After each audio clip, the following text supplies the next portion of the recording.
Just happened. This is sort of a dead period almost. What are you working on right now? I wouldn't say slow, just a little differently busy. Right now, aside from kind of the Road Dawgs tour, going over some fall camp preparation, and obviously it's recruiting every day. And then when staff gets back in, we'll start watching spring cut-ups and kind of going through all that stuff and continue with our fall camp prep. We always hear about coaches talking about freshmen making the jump from freshman year to sophomore year. Yeah. How do you think that? What are your expectations for teams to your team to jump from year one to year two with you in the scheme?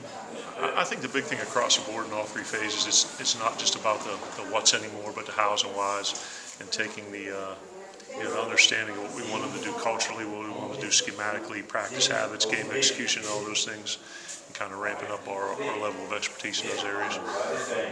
On the tour, it's obviously a quick turnaround for you going a couple of punch spots in Moorhead and through the league. What's it like to be able to get out in front of fans and kind of talk to people? No, it's great. I mean, it's a state that's very passionate about college football in general, and specifically Mississippi State. So, if you're going to do some recruiting around 3, travel to Birmingham, drive back tonight, and then head up to Olive Branch in the Delta, correct? So, hey, this is, there was no Road Dawgs tours at Fordham, so this is part of the cool thing of being an SEC head coach, that there's people who are excited about the program, the direction we're heading. You mentioned in there that it feels like you've lived here your whole life. Do you think that process sort of happened quicker than you thought it would? I think to a certain extent, yes, because in anything where you're, it's the element of the unknown, and it is crazy as it sounds. I was talking to some people about it over the weekend, that it's, outside of kind of Pittsburgh and Philly, Pennsylvania is incredibly rural, and the similarities between State College and Starkville are striking, and I think that's part of it, kind of how I grew up and kind of my background, growing up blue collar. I think it just resonates with the people in the city and the state. Obviously, you can't mention names, as you said in there about transfer portal. But among your peers, what's the feeling now about the transfer portal now that Instill is considering kind of penalizing it almost for the 2 scholarship year instead of just the 1? I think as coaches, we just are used to evolving with the landscape of the recruiting structure and things that happen. So I don't think it's necessarily something that's different than what's happened in the past. It's just the opportunity for the young men to enter the portal and consider their options and decide where they want to go or they want to stay, as opposed to asking for kind of permission to contact. So to me, it's a small kind of adjustment more than anything. When you turn the guys loose at the end of the semester, what was kind of your message to them heading into the summer? I met with all the kids individually. They met with their position coach and just kind of did a review of where they were academically, what they did in spring, and what the projection was heading into fall camp. And the message was that we need to continue to build off of what we did in the spring. And, the summer to me is a time where, you need to fall back on leadership and you need to develop leadership, because I'm one to believe that the coaches shouldn't be around them all the time. And when, we're not able to work with them or we're away on vacation, to me, this is when you really kind of develop that, the unity, the chemistry, and guys kind of step up and do the things when the coaches aren't around. So that was a big thing, just kind of fanning that fire of leadership. What is kind of the summer schedule for you guys ahead of fall camp? Summer? Yeah. June, it's the month of June, we'll be in here watching cut-ups and doing some first 3 opponent prep, and then having our summer prospect camps for most of the month of July. We're out. And then our kids return June 2nd, I believe, for the first summer session, and then they'll have their 2 summer sessions. What's been the feedback on the recruiting road the last couple of weeks since you got off spring football? Well, it's been very positive, and I think it's more than anything, recruiting is relationships, and I think every year that we're here and every year that we get to know the coaches better, the players better, and the people in the state, I think that they're seeing that we're making an incredibly concerted effort to make sure that we're doing our best to keep the best players in the state of Mississippi home. How do you feel about early commitments of guys? Is it kind of almost put like a bullseye on their back then and kind of start picking them off?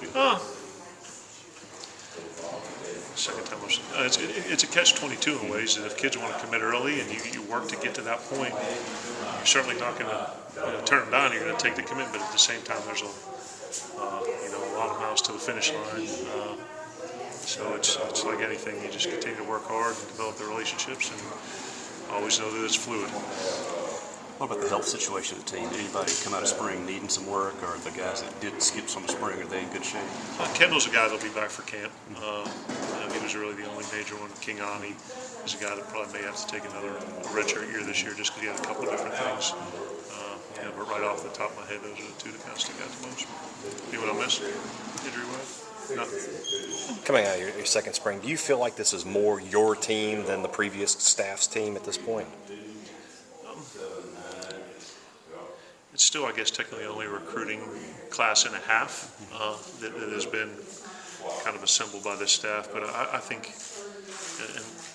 the day that you walk into your first team meeting at your team, whether you've recruited the guys or not, someone's made the decision to leave, someone's made the decision to take the job, and they're at that point they're your guys. From that first team meeting last December until now, they're all our team. Do you feel like they have the identity that you want them to have? I think they're learning, and I think talking about bridging the gap between good and great, and kind of the culture of the attention to detail on the little things and what we're asking the guys to do on and off the field. I don't think we're where we need to be, and I don't think it'll ever be complete. But I think every day that they're in the program, they're understanding the kind of things. They understand the expectation of a little bit better. And not to minimize. And I think that's part of the. We want to talk about players. We want to talk about plays and all those things. And I think the biggest difference between good and great and winning and losing is those little things and attention to detail. And I think, quite frankly, that's what makes Alabama. They have unbelievable players, but at the same time, they're involved in a process where they do the little things right. That's what they're starting to do.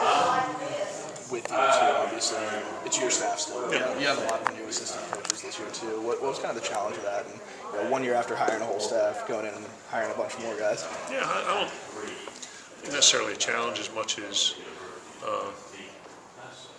kind of going to the next guy on the depth chart, for lack of a better term. And you had guys who left for what they perceived to be better opportunities, and the criteria to me was always personal, professional, monetary, and we appreciated their contributions to what we were doing. But like I said, we got guys who are excited to be here, and like I said, it wasn't a very quick turnaround. We got, I think we got guys who are excellent teachers, excellent motivators, and good at their craft, and I think they're going to do an awesome job. Coach Cohen was teasing about the weight loss there. I mean, what have you done just to get it trimmed down? I mean, kind of joking about the catfish and the barbecue, that's part of it. But there's sounds ridiculous. There's a thing called intermittent fasting, apparently.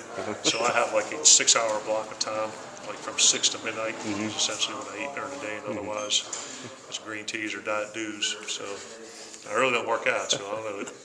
All about some diet. I do. So zero. I mean, I kind of sneak a 100-calorie bag of chips maybe during that time, but aside from that, it's worked. Unless something's wrong with me, which I hope it's not. But I'm not going there.